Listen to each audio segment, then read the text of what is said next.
Want to tag someone on YouTube like a friend or another channel? Let me show you how step by step. Hello everyone, welcome back to our channel. In today's video, I will show you how to tag people on YouTube. First, go to your YouTube channel. Now click on your profile icon at the top right, then choose YouTube Studio. Now this will take you to your dashboard. Now click on content from the left menu. Now find the video where you want to tag someone. Let's say this is the first one I want to tag someone. Now click this pencil icon next to the video to open the details. Now here in the description box, all you have to do is type @ and here you will see a suggestion pop up. Just click the correct one.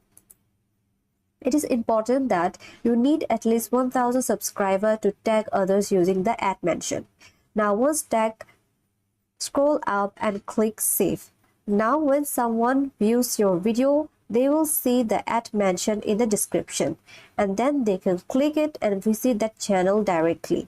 And that's how you can tag someone on YouTube using the @ symbol. If this helped, give it a like and subscribe for more quick tutorials. Thanks for watching, and I will see you in the next video.